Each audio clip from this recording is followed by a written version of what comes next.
Saya melihat ini soal pagar laut ini terjadi, semula terjadi saling lempar tidak tahu, akhirnya ketahuan. Kementerian itu pada takut mengungkap. Itu kan masalahnya sederhana ya. Laut itu tidak boleh dikapling, laut itu tidak boleh dikeluarkan HGB. Ternyata keluar HGB, jelas itu adalah pelanggaran hukum. Kenapa kamu membuat ini? Siapa saja yang terlibat kan gitu. Jadi menteri tidak usah takut dong. Ketemu lagi di Senggol dong.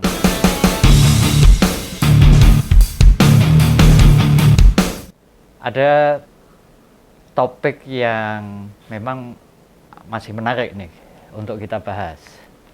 Itu perkara pagar laut yang sampai sekarang ini masih belum jelas. Yang belum jelas sebetulnya siapa sih yang mesti bertanggung jawab.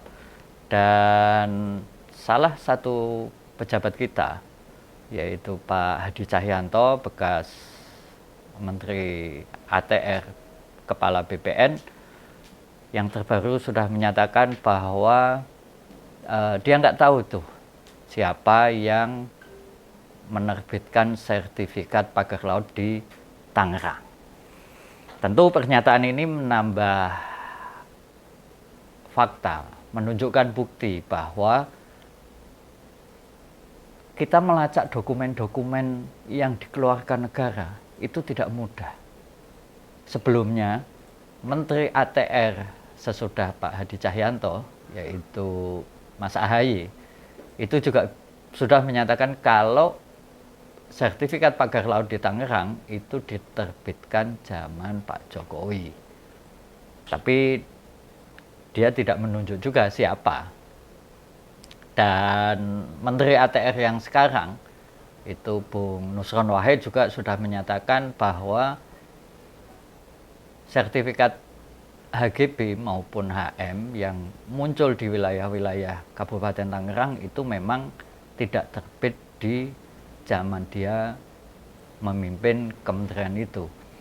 Nah, ini makin menunjukkan bahwa proses administrasi di negara kita itu memang betapa ruwet dan rumitnya.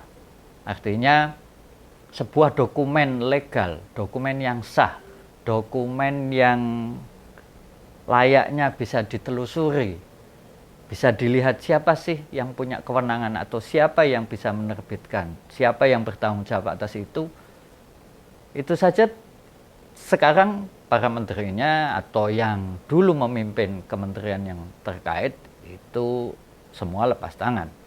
Kita tahulah di lapangan pasti yang menerbitkan itu adalah petugas-petugas administratif, baik di tingkat kantor pertanahan di Kabupaten Tangerang maupun di Provinsi Banten. Tapi nyatanya hingga sekarang ini kita belum menemui mantan pejabat yang mau jujur, yang mau terbuka, yang secara elegan mengakui atau setidaknya mau bertanggung jawab atas ini semua. Kan bukannya kalau dia mengakui belum tentu juga dia bisa dipersalahkan. Pasti munculnya ratusan sertifikat atau sekitar jumlahnya 263 sertifikat yang terbit di atas lautan itu tentu bukan sertifikat yang diurus oleh orang sembarangan. Karena faktanya di lautan itu tidak layak atau bukan tempat yang sah bagi sertifikat itu muncul. Nah, seperti yang kita tahu, pemilik sertifikat itu adalah dua perusahaan besar di bawah naungan atau anak perusahaan dari Agung Sedayu. Nah, tentu terbitnya sertifikat ini kan menjadi tanda tanya besar bagi kita semua, bagi rakyat Indonesia. Lantas siapa ini yang mesti bertanggung jawab atas ini semua? Sayangnya mantan presiden kita ketika dimintai komentar perkara sertifikat ini, dia justru malah bercerita tentang bagaimana prosedur, bagaimana tata cara orang atau rakyat mengurus sebuah sertifikat. Apakah prosedurnya ditempuh dengan baik, prosedurnya dilalui sesuai dengan tahapan maupun syarat-syarat yang berlaku. Ini kan makin mengaburkan substansi masalah. Sebab secara regulasi, secara aturan berdasarkan undang-undang, laut tidak bisa dimiliki atau kawasan laut itu tidak memungkinkan terbitnya sertifikat, baik itu sertifikat HGB maupun hak milik. Nah, di soal ini ada keprihatinan yang luar biasa, di mana para pejabat-pejabat kita, pejabat selevel menteri yang punya kewenangan, yang punya kuasa, yang punya tanggung jawab, itu tidak bercerita bagaimana kronologi ataupun proses-proses bahwa sertifikat itu bisa terbit. Padahal kalau dilihat latar belakang dari Pak Hadi Cahyanto, beliau kan mantan Panglima, bintangnya saja ada 4 loh di pundaknya. Beliau bekas Kepala Staf Angkatan Udara kita, dan sekelas Laksamana tapi tidak menyatakan atau tidak mau bertanggung jawab, itu tentu hal yang memprihatinkan. Pun hal yang sama bisa kita sodorkan ke Mas Ahaye. Kenapa sih kalau memang itu terbit di zaman pemerintahan Pak Jokowi, sebutkan saja itu terbit tahun berapa, karena dari kabar yang sudah beredar di media itu disinyalir sertifikat itu muncul atau keluar dari BPN tahun 2023, berarti itu kan zamannya Pak Hadi Cahyanto.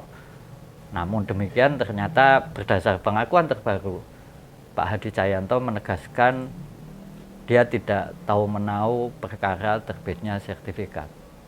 Memang sih di zaman Pak Jokowi bukan hanya 2 menteri itu saja yang sempat menjabat sebagai Menteri Agraria.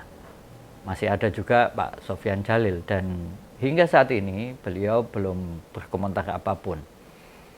Di sisi yang lain, sebuah komunitas atau sebuah organisasi masyarakat sipil bernama MAKI itu sudah melaporkan 2 menteri ATR ke KPK, melaporkan adanya kemungkinan ataupun dugaan 2 menteri tersangkut pada penerbitan sertifikat HGB di pagar laut Kabupaten Tangerang.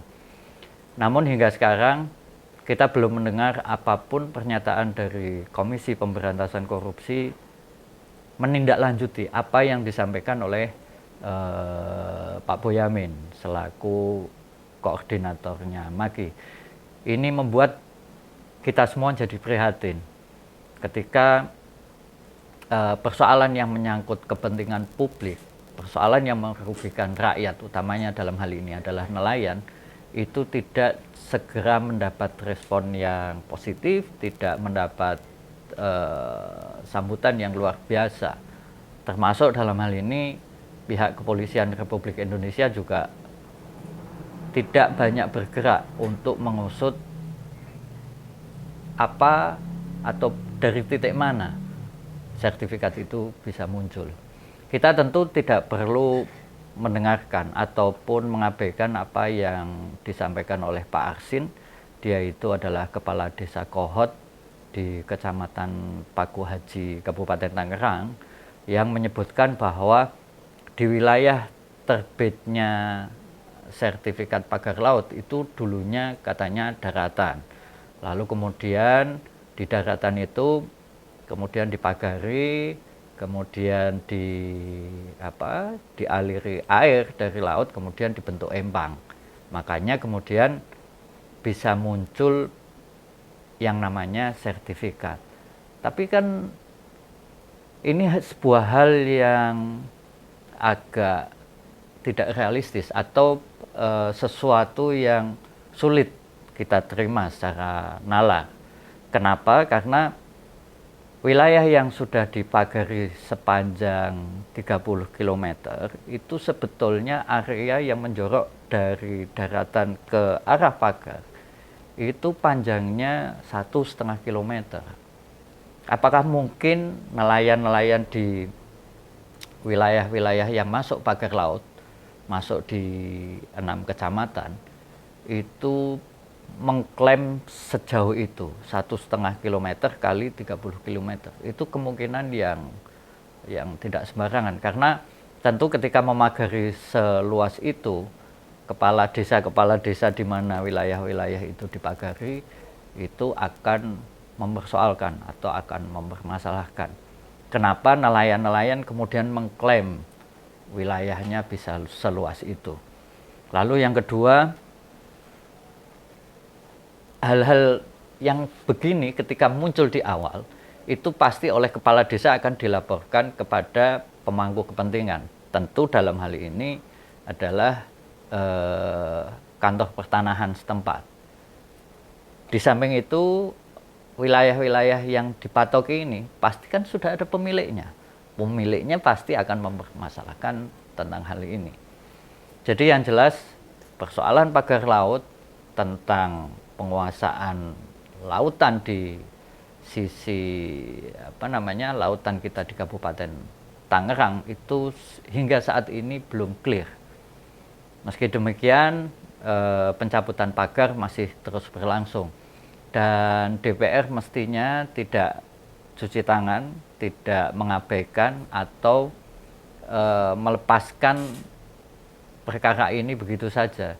Karena seperti yang Ketua Komisi 6 sampaikan, Bu Titik Soeharto itu sudah menegaskan bahwa kasus ini harus diungkap sejelas-jelasnya. Ini menyangkut kepentingan banyak orang miskin. Ini menyangkut kepentingan nelayan. Ini berkaitan dengan hajat hidup warga yang berada di tepian lautan di Kabupaten Tangerang. Dan satu hal yang berkaitan dengan pagar laut di kawasan Bekasi yang juga muncul kasus serupa, itu gubernur terpilih Bang Deddy Mulyadi itu malah sudah turun tangan, sudah datang ke lokasi, sudah melakukan investigasi secara mandiri untuk bagaimana meminimalisir agar kasus ini tidak membesar.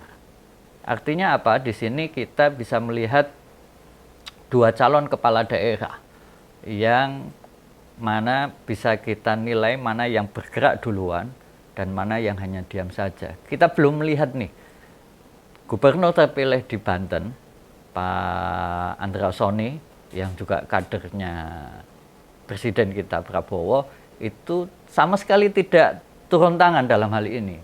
Padahal ini salah satu perkara yang menyangkut kepedulian, empati pada masyarakat di Banten.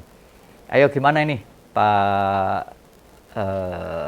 Andra Soni, apakah menunggu perintah dari Presiden untuk ikut melihat kondisi warga jenengan atau idealnya seperti yang dilakukan Pak Deddy Mulyadi, itu terjun ke lapangan, menyisir, menginvestigasi sebetulnya persoalannya dari mana.